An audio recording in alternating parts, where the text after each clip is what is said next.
নমস্কার, শুরু করছি বাংলার প্রাইম টাইম। আমি ঈশান দেব রয়েছি আপনাদের সঙ্গে, আমার সঙ্গে থাকছে বিশাখাও।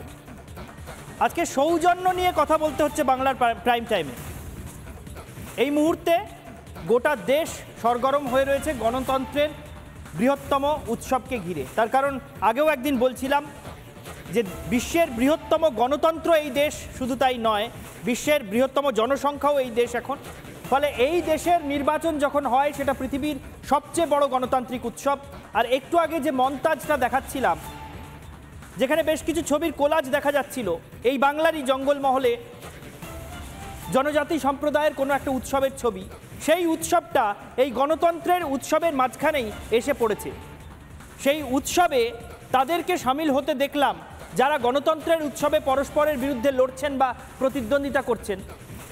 কিন্তু উৎসব যে আসলে একটা মহামিলনের ক্ষেত্র, উৎসব যে আসলে সমস্ত ভেদাভেদ ভুলে পরস্পরের সঙ্গে আদান প্রদানে মিলিত হওয়ার একটা ক্ষেত্র, সেইটা বোধহয় আমরা ভুলে যাচ্ছি।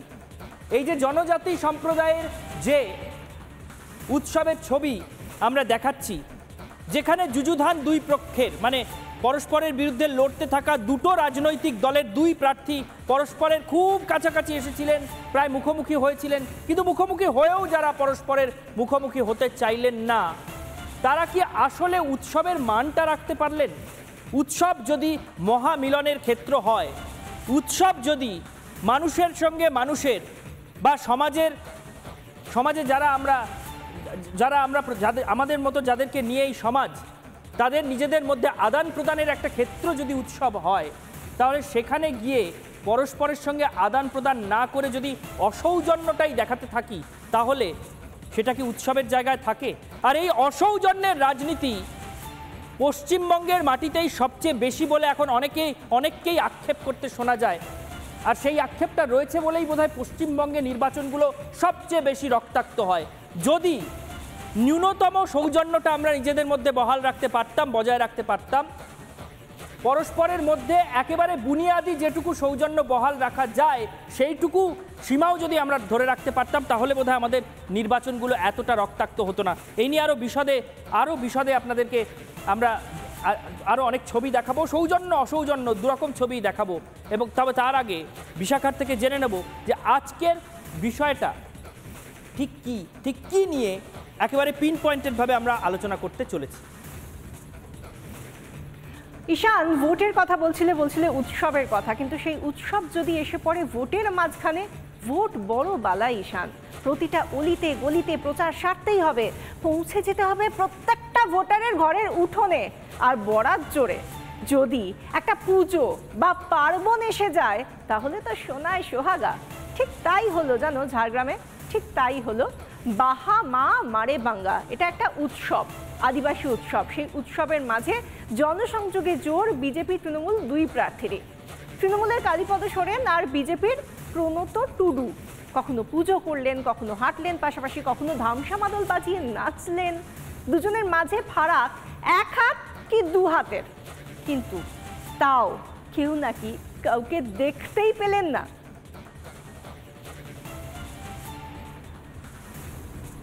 একেবারেই তাই।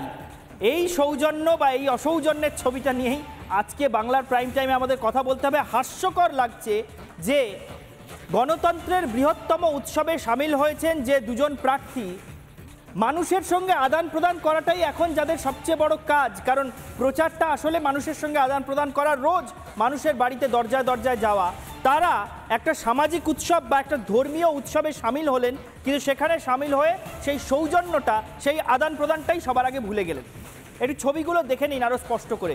বিশাখা যে ছবিটার কথা বিশেষ করে উল্লেখ করছিল, দেখুন দুজন প্রার্থী, কালীপদ সোরেন তৃণমূলের প্রার্থী আর ডক্টর প্রণত টুডু, তিনি বিজেপির প্রার্থী ঝাড়গ্রাম লোকসভা আসনে। তারা জনজাতি সম্প্রদায়ের একটি উৎসবে সামিল হয়েছেন এবং সেখানে পুজো আর্চা, অন্যান্য যা যা রিচুয়ালস, যা যা উপাচার রয়েছে সেগুলো হচ্ছে। সেখানে দেখুন একজন পুজো করছেন, কালীপদ সোরেন সেখানে পুজো করছেন বলে প্রণত টুডু দূর থেকে দেখছেন এবং অদ্ভুত মুখভঙ্গি নিয়ে তিনি দাঁড়িয়ে রয়েছেন। অর্থাৎ কালীপদ সোরেন ওই উৎসবে সামিল হয়েছেন, সম্ভবত সেটা তার খুব একটা পছন্দ হচ্ছে না, বা কালীপদ সোরেনও পিছনে যে প্রণব টুডু দাঁড়িয়ে রয়েছেন, যিনি এই নির্বাচনে তার প্রতিদ্বন্দ্বী প্রার্থী, এই দেশের শাসক দলের প্রার্থী, তার প্রতি কোনো রকম সৌজন্য দেখানোর প্রয়োজন রয়েছে কিনা, দুজনে মিলে একসঙ্গে পুজোটা করলে কেমন হতো বা ওই আচার অনুষ্ঠানে অংশ নিলে একসঙ্গে কেমন হতো, সেই ভাবনা সেই ধারণা তার মাথাতেও আসছে না। আরেকটা ছবি আমি পিসিআরকে দেখাতে বলবো, সেখানে এই দুজন প্রার্থী, এই কালীপদ সরেন এবং প্রণব টুডু, তারা দুজন হাঁটছেন পাশাপাশি, এক হাত দূরত্ব দুজনের মধ্যে। সেই ছবিটা এই মুহূর্তে স্ক্রিনে দেখতে পাচ্ছেন, দুজনের মাঝে এক হাত দূরত্ব, কিন্তু পরস্পর দেখুন, পরস্পরকে যেন দেখতেই পাচ্ছেন না, পরস্পরকে দেখতেই পাচ্ছেন না, পাশাপাশি হাঁটছেন।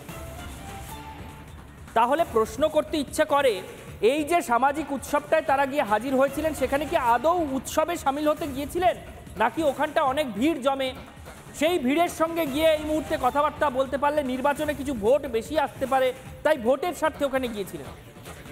কারণ কেউ যদি উৎসবে সামিল হওয়ার জন্য উৎসবের ভূমিতে পা রাখেন, তাহলে সেখানে তো পরস্পরের সঙ্গে আদান প্রদান করাটাই রীতি, স্বাভাবিকভাবে সেটা আসবে। এক হাত দূরত্বে পাশাপাশি হাঁটছেন, তাও কেউ কাউকে দেখতে পাচ্ছেন না। আরেকটা ছবি পিসিআরকে দেখাতে বলবো, ধামসা মাদল বাজাচ্ছেন দুজনেই ওই উৎসবে গিয়ে ধামসা মাদল বাজাচ্ছেন, জনজাতিদের যে বিশেষ নাচ, সেই নাচে অংশ নিচ্ছেন, কিন্তু সবটাই আলাদা আলাদাভাবে।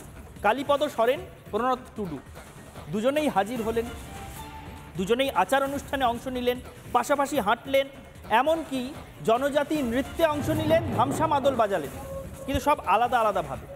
আচ্ছা, যদি দুই প্রার্থী একসঙ্গে ধামসা মাদল বাজাতেন, বা যদি বাকি যারা ওই নাচে অংশ নিয়েছেন তাদের সঙ্গে হাত ধরাধরি করে একসঙ্গে এই দুজন নাচে অংশ নিতেন, তাহলে কি আরও ভালো একটা ছবি তৈরি হতে পারতো না?